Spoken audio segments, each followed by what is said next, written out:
2012년 21회 제1문에 대해서 총괄적인 해설을 한번 해드리겠습니다. 이 부분은 노동 공급에서 이제 전형적인 소득 여가 모형으로 출제가 됐는데요. 일단 50점짜리로 구성을 하기 위해서 굉장히 많은 문제 양을 이제 적어야 되는 문제를 배열을 했어요. 그래서 일단 1번하고 2번은 연결되는 문제고요. 여기는 3번은 그냥 독립적인 문제라고 보시면 됩니다. 그러면 일단은 여기 지금 작은 1번 문제를 보시게 되면 임금 상승에 따른 근로시간의 변화를 특이하게 이게 우연인지 모르겠지만 소득 효과를 먼저 나타냈고요. 대체 효과를 구분해 달라고 그랬어요. 자, 근데 그 이유는 바로 밑에 줄에 있는 여가를 열등제로 줬습니다.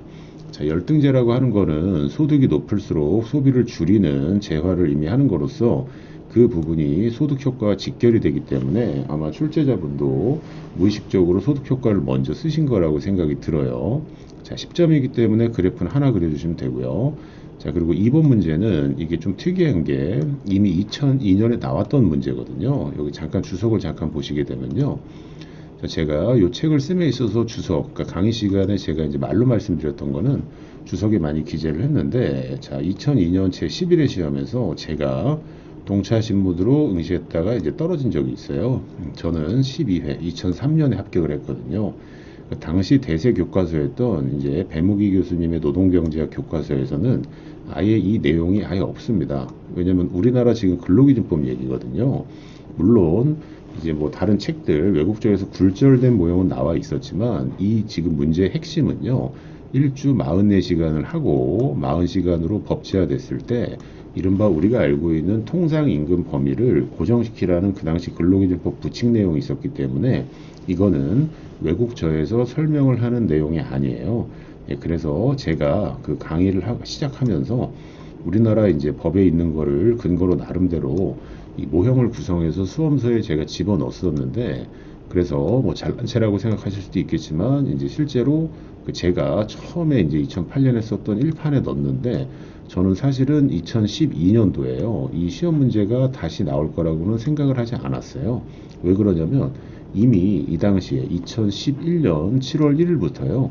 이른바 우리나라는 40시간 근무제로 완전히 지금 주 40시간 근무제가 완전히 도입이 됐거든요. 네, 그래가지고 안 나올 줄 알았는데 이 문제가 거의 똑같이 지금 나왔습니다. 그래서 2012년 당시 이미 이 근무제가 도입된 지 이미 1년이 지났는데 다시 응용을 해서 출제를 했어요.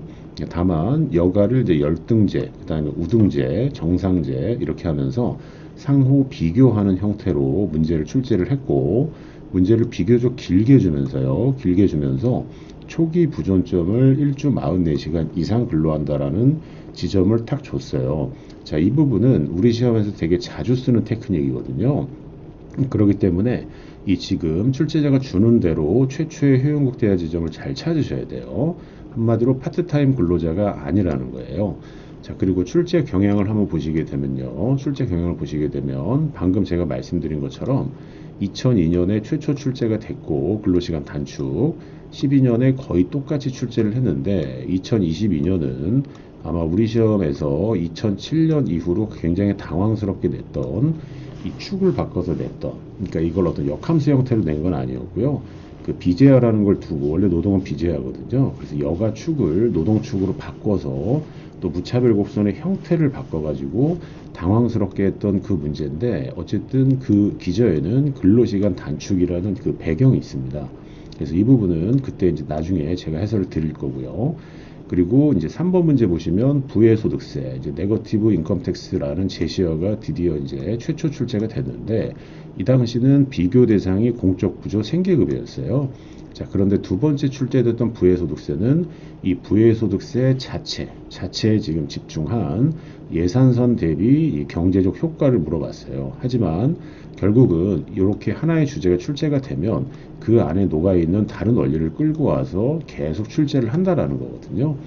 자, 그래서 제가 이 책을 씀에 있어서 출제 교재 중에서 이러한 어떤 이론들을 가장 좀 가깝게 설명을 했거나 아예 이 책을 보고 냈다라고 이제 설명하는 어떤 서열을 제가 이렇게 정해 놓은 거예요. 그래서 요거는 모든 다른 문제에도 이제 해당이 되니까 그렇게 좀 참고를 해 주시고요. 자, 그러면은 여기 3번 문제에 대한 분석을 다시 한번 보시게 되면, 자, 일단은 이 문제는요, 지금 원래 그 부의소득세는 재정학에서 이제 굉장히 자세하게 다룹니다. 근데 이 지금 2012년도 문제는 순수한 부의소득세 모형이라기보다 생계급여와 비교하는 거예요. 그러니까 초기 부전점이 생계급여 대비 효용극대 지점이에요. 자, 근데 제가 이제 현직에서 강의 드릴 때 노동공급에 미치는 영향은 출발선이 본래 예산선인가 생계급여 지점인가, 즉 초기 부전점이 어디냐에 따라서 주의를 하시라고 그랬는데, 요 2012년은 후자 생계급여 쪽과 비교를 하는 문제였고, 앞서 말씀드린 대로 2023은 전자 예산선과 비교를 하되 이 한계세율과 보조금과 예산선을 제대로 측정할 수 있는지 계산형으로 출제가 됐습니다.